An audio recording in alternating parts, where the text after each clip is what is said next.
I know, right? I was all added? Not for 2012. The Theta put it, the 2.4. I don't know what Fred went. Fred's my predecessor. He was kind of in the initial stages of it, but we can ask him. But I would imagine it was probably more just maybe a packaging issue as far as what, how it could be packaged within the car, meaning space. I don't know, unfortunately, off the top of my head, but that's one of the things that we constantly look at going forward. Is where are we from kind of an engine horsepower kind of lineup comparatively speaking to our competition? Somebody brought it up earlier about maybe some performance related issues. I mean, that's one of the things I would like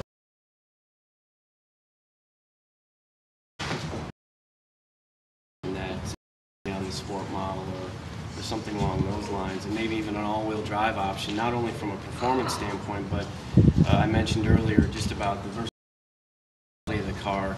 So if you want to go snowboarding next weekend and it's snowing, you don't have to worry about roads because the next and go mountain.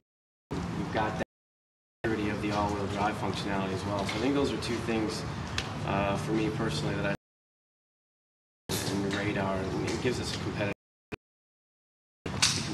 Nobody's really got kind of a little pocket rocket. That's, it's a small niche, so you have to keep in mind that it doesn't appeal to the masses, and that's kind of when you get into product marketing, product planning. That's worry about what appeals to the masses, but you also want to think of the little finite details that separate you from the competition. So I think those are two that could boast as well as we go forward. So Fred's back. I don't know if you the Theta engine being packaged. The Theta. We looked at it. Unfortunately, the basic architecture of the vehicle had been laid down with the Beta engine and the 1.6. But in the future, who knows? Obviously going forward, the Theta engine makes more sense. Things like GDI and those type of features. Isn't the intake and exhaust reversed on that? Yes. Engine? Yeah. So it's really a packaging. No, we as soon as we knew we had the Theta engine coming, we actually asked for can we get the Theta in the Soul, because there was more potential on that engine. Like I said, the front end of the car. Right up against the firewall and. Well, and there's crash considerations, and you're talking about a five-star crash rating top safety pin, so you don't want to necessarily mess with that. Most effective way to provide useful feedback.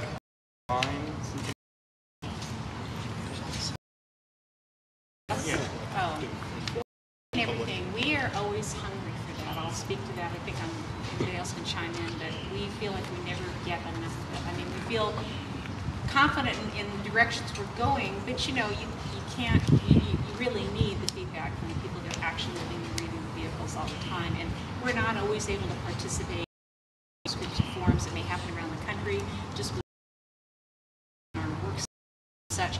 And I'm not sure that are always driven to glean the greatest answers and the best answers for us in design. So the social networking is really great, and anything else we can put together would be super. I mean, we were talking about maybe some sort of a live blog, a week or something. Maybe we can, just do some chat back and forth. Well, we got 5. I can holler your way. The shout box on the forum. Yeah. There's also, like I was telling earlier, there's some representative, I don't know who it is, from Kia, that's actually on the forum now, under Kia News, if anybody's wondering. Anything that comes out of there is actual Kia News from one of your employees, I don't know who. But there is somebody to come in, SoulHamsters11111111. Just come and send a little information. I'm on there as Dandy Winkers. Chevy 2 guys. Message us to any moderator, and we'll be more than happy to set your own little section up. That way you can ask questions, or if you have any comments or ideas you want to run by everybody, we're more than welcome. You're more than welcome to come in, and we'll chime in. That'd be great. That'd be great. Yeah, we'd love it. Were there any design ideas that you just couldn't make work? Oh, and Yeah, on the Soul. Well, like your lift gate and even bigger wheels, perhaps. We wanted 20s on this thing. Yeah, because this lift gate idea, maybe a floating console idea from the concept we were looking at. Right after a good workout. The front and the second rows. I really wanted this car to have a little bit more of a clamshell hood that kind of wrapped over the side of the fenders. That wasn't possible this go around, but the concept part of that. But not tons more. It's kind of weird. As the designer, I'm probably not the most impartial. Your concept person. had this wild laptop thing where it was like a real, laptop thing, and put the laptop, and that disappeared. You're like, right. Yeah, yeah. I was like, oh, cool. I think the reason that everybody just ends up using their iPhones instead of laptops. Nah, I built a whole computer. Yeah, whole computer. It's a rolling whole fries complete store. computer. I guess for this for John, why aren't the fog lights available as a separate? Just the way, I mean, when you a lot of different things and a lot of different or features on the car, you have to be very creative in the way that you package it, meaning what you package it with and where you put it, because you don't want to make it overly complex for the consumer to order a car. So order complexity,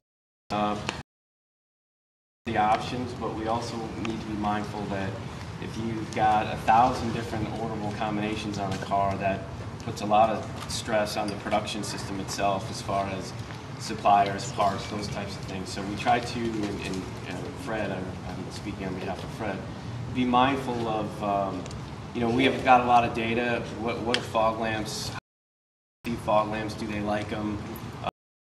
Form those types of things. So that helps in the decision process as we kind of package the vehicle. So I don't know if you. No, I mean, that pretty much sums it up. It's really a matter of complexity, both on the production side at the factory and at the dealership side. And as John said, with the initial volumes that we were projecting for the Soul,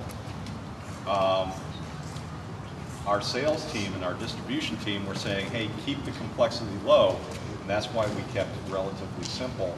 But we did want to get the fog lights on the Plus model, which is why we sort of bundled them into the moonroof option. And I guess for Robin, what was your inspiration for designing the interior? As I spoke earlier, really, it was the demographic that we were trying to hit and wanted. We understood that we were happy to sell to all ages, but we were really focusing on a demographic of fun and young and youthful males specifically. So we're kind of working on getting some things going in there for the female in the next go-around. But somewhere in like the mid-20s to early 30s, mid-30s kind of target bracket. And again, with a California flavor and a California twist to it, because we felt the car really spoke a lot. Growing up in Redondo Beach, which I did, and I was on the beach every day in the summer. Funny, I don't get there now much, but I definitely did a lot of research on the surf, sport, skate crowd, and apparel and accessories and purchases and just what they liked. And so we took a lot of cues off of that to try to develop just some fun, something that's a little unexpected in the car. And there were quite a few elements that didn't get implemented into the production, as I kind of mentioned to a few people earlier, that we're going to keep pushing and seeing if we can't get them implemented as we have more time. Because again, it's all logistic with Korea and how much they can get accomplished to get rolling out in production. But definitely there's a lot of ideas on there. So.